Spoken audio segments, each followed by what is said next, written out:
about to meet a young woman with an extraordinary story to tell. Her name is Tina Resch. When Tina was just 14 years old, she found herself at the center of a frightening vortex, where objects moved of their own accord, and ordinary household appliances took on a life of their own. Were poltergeists to blame? Demonic possession? Or was it all an elaborate hoax? At least one noted parapsychologist believes the truth lies elsewhere, in the mysterious power of the mind. Tina was born on October 26, 1969, in Columbus, Ohio. 10 months later, Tina's mother brought her to the hospital and then disappeared. That same day, Tina was placed in the home of Joan and John Resch, longtime foster parents who had cared for more than 250 children. She came into our home as a foster child when she was 10 months old. She'd been abandoned at the hospital by her mother. And we took care of foster children, and they called us and brought her out, and we fell in love with her right away. Although the Resches had 5 children of their own, they adopted Tina. She was a happy little girl with a bubbly personality, but sometimes Tina boiled over. At the age of 8, she was diagnosed as hyperactive and placed on medication. Teacher at school said she was throwing erasers and pencils and causing a problem at school. And I asked the teacher if she ever saw her do it, and she said no, she had never seen her do it, but she was sure it was Tina that was doing it. The teachers made a big deal out of taking me out of the room to give me my medicine every day and drawing attention to it instead of quietly just giving it to me to take. Kids poked fun and said it's because I was crazy or that I had some mental problems, and kids are cruel. The cruelty only worsened. Tina's parents took her out of school after the other children actually tied her up and taunted her mercilessly on the playground. Tina did her schoolwork at home with a private tutor. Initially, the change seemed to work. Tina apparently thrived and loved helping out with the foster children. Everything seemed calm, but subconsciously, Tina was under tremendous stress. I left home on Sundays to go to church and on Thursday to go to Girl Scouts. Any other time I stayed home, I didn't go to friends' house. They didn't come to mine. I was just there with my parents 24 hours a day. March 1984. Suddenly, on a quiet Saturday morning, reality began to go askew.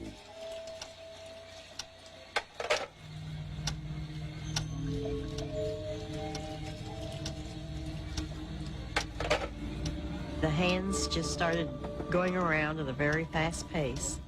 The lights in the kitchen came on. Tina! I didn't know what was happening. Did you turn the light on? No, I was in the other room. Will you turn it off, please, honey? At first, Joan assumed Tina was playing a prank. Tina! Will you quit fooling around? I'm not fooling around. What did I do? Well, what'd you turn the light back on for? I didn't. Well, it's...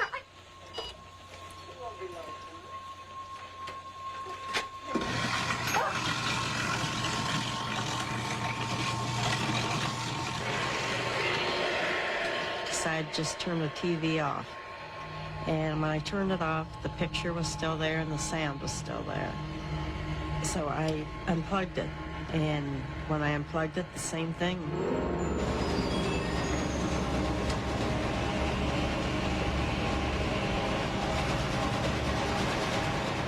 I thought, something happened, that we were getting surges of power.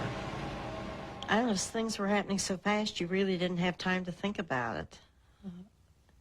The foster children were enjoying it, the ones that were big enough. I mean, they thought it was a real treat.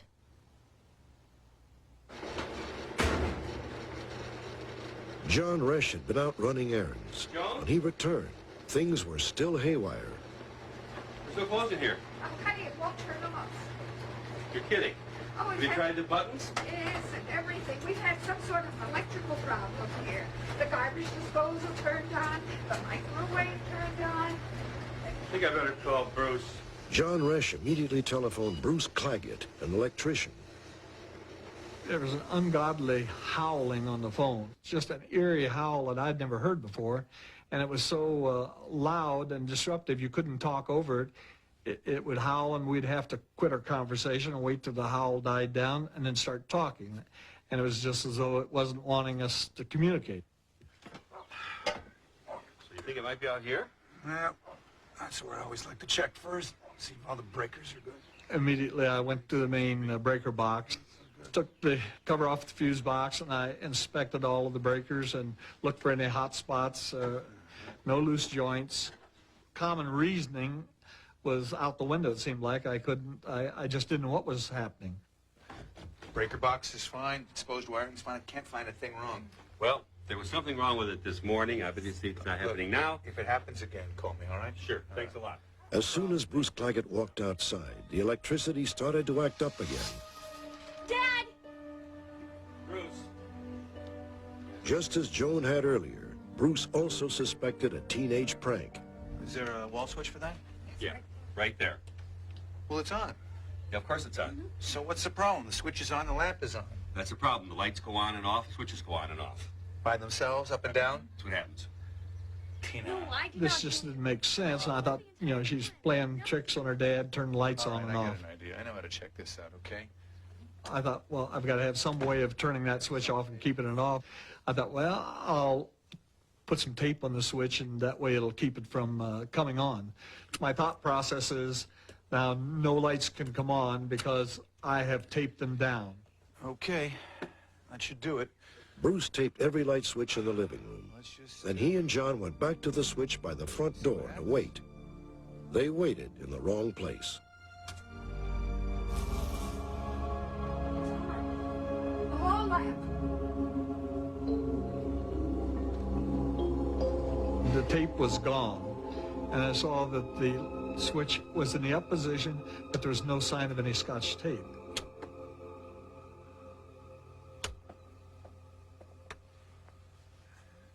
I had seen a phenomena that I cannot explain. The hair raised up right in the back of my head, and I was scared. I have to admit, I was scared. I wasn't fearful for my life being threatened or anything, but it just scared me to know that something's being able to do this without human hands touching it. Austin, turn around. Bruce Claggett finally gave up and left. But electrical problems would turn out to be the least of the Resch's worries. What? What happened? Did you see that? Did you see that? You lean on it? Oh, What happened? Oh, and somebody pushed over my chair. Yeah, like somebody pushed over the high chair. Well, I felt somebody push it. I felt someone behind me, okay? There are strange things happening around here, I'm telling you. Strange things. Oh, where's the high chair? You hear that? Something broke. Well, he was really getting upset. He had a hard time accepting everything that came along. Tina just said, I suppose I'll get blamed for this too. And within a couple hours, you couldn't even walk in that room. It was just full of glass. We had coasters that would fly around the room that had been on the bar, and things were just moving constantly. I'm going to be out for a few minutes. where are you going? With no end of the havoc in sight, Tina went out for a walk. All of a sudden, when she left the house, everything got real quiet. I got thinking back at other things that had happened when she was younger, and I thought maybe it all had a connection. Maybe this wasn't new, and that maybe she'd been blamed for a lot of things of which she had no control over. Whenever I'd leave the house, everything would be quiet until I returned home. Or if I was sleeping, as long as I was asleep or not home, everything was quiet and peaceful. That night, after Tina returned home, it became clear to her that she was at the center of whatever was plaguing her home.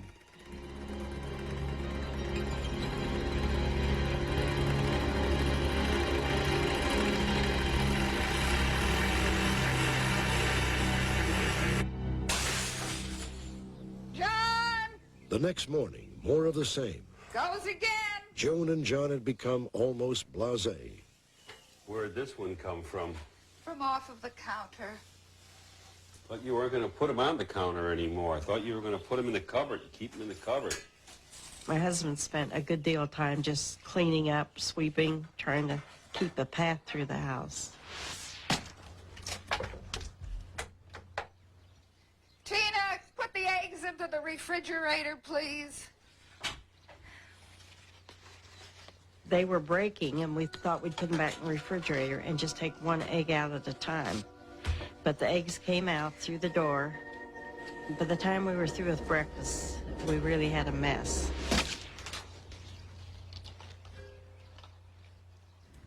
I didn't know what to think.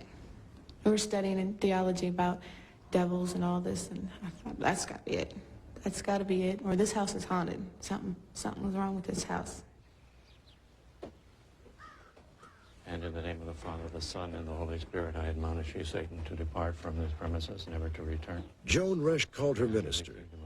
He attempted to cleanse the house and Tina herself of evil spirits. Household, never to return. I was sick at the time also. I was having headaches and stomach cramps.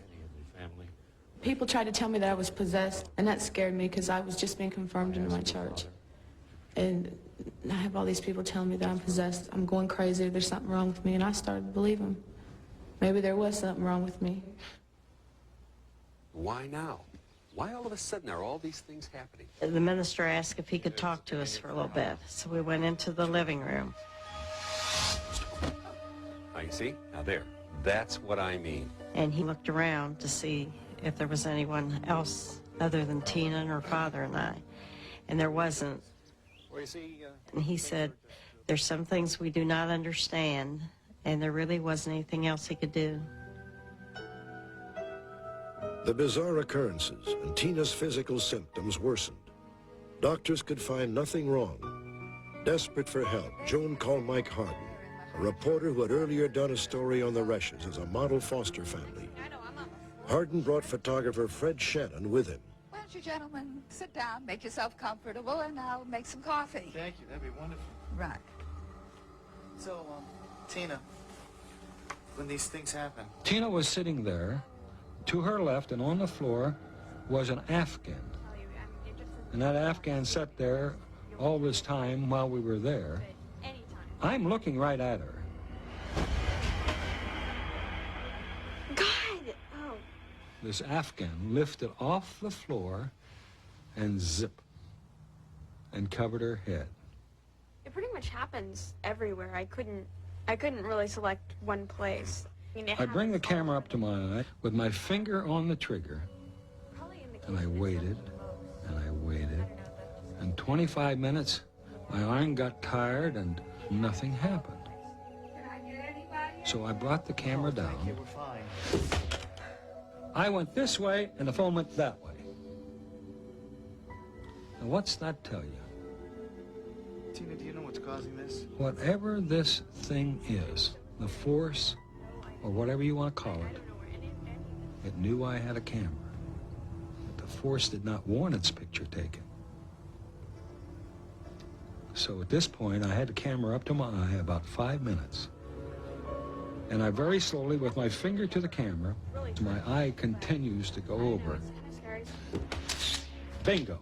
I popped the trigger, and that's the picture the world saw.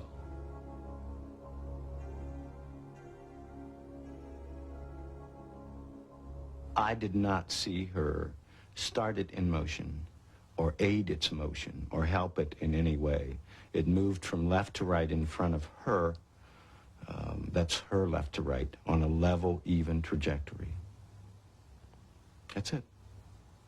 That's what I saw. How do I explain it? I don't know. Tina Resch became a media sensation. She was hounded by journalists, many of them highly skeptical. One of the reporters generated a different kind of headline, and he and his crew caught Tina in the act of hoaxing an episode. They kept telling my mother, well, we're not going to leave unless we see something happen. And my mom said, all right, something's got to happen, because she was getting tired of this, and she's not the type of person to be pushing and telling them to leave. So I sat on a chair and knocked the lamp over. My mom took me to another room, and she said, we've got to do something. I said, okay. And then I was coming out of my room, and the book almost... Tina's explanation satisfied most of her media critics, and Mike Harden called in noted parapsychologist William Roll, formerly affiliated with Duke University in North Carolina. His specialty is psychokinesis, movement of inanimate objects apparently caused by the power of the mind. The objects would fly into the hallway. For the first 3 days, nothing happened in my presence, and I was sort of dubious. But then, on the 4th day of our visit, things began happening in my presence. Now, we are in Tina's bedroom, and it's Thursday morning, and at this particular point in time, there haven't been any occurrences. Tina is kneeling. I was watching her on the other side of the bed. She was cleaning up some water she just spilled. I would say she's about 7 feet from me at this particular point. I didn't touch it. I didn't do it. Now, we just had our first occurrence. Tina obviously had no contact with the cop. Now I knew that this was for real and that there was something happening in the home. There was another incident when there was a crashing sound behind me in the bedroom, in the master bedroom. I went in and found a painting on the floor leaning against the wall. My mom's favorite picture. Tina was very upset about this because this was her mother's best picture. Not to worry, then I'll get there. Uh-huh. All right. There was a pair of pliers that I decided to use as a makeshift hammer. Just like you.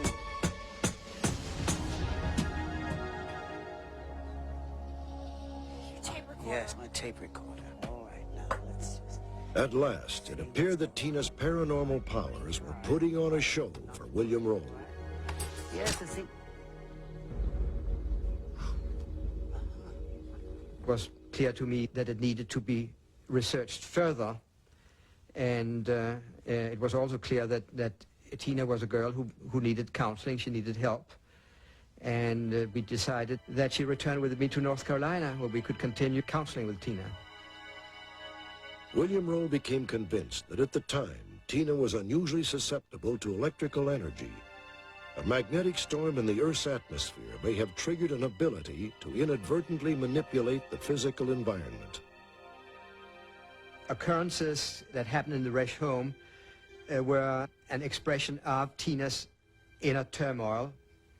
There's not, I think, a sharp distinction between what is in here and what's out here. The two are interrelated, are meshed with each other. And in Tina's case, this force's energy was stronger than it is for most of us. I think it just built up until it got to a point it exploded.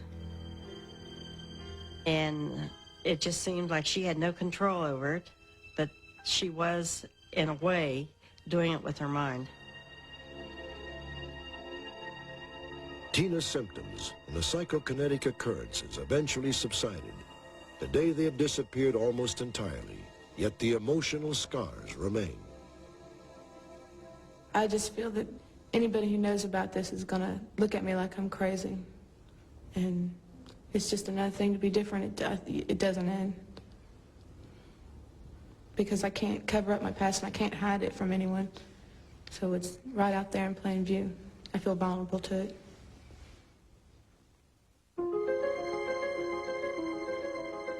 What are we to make of Tina Resch? It is important to remember that each episode was witnessed, and in one case even photographed, by someone other than Tina. She herself never claimed to have any special powers. In fact, Tina Resch always appeared more mystified, and certainly more distressed than anyone else, when it came to the bizarre events she seemed to precipitate.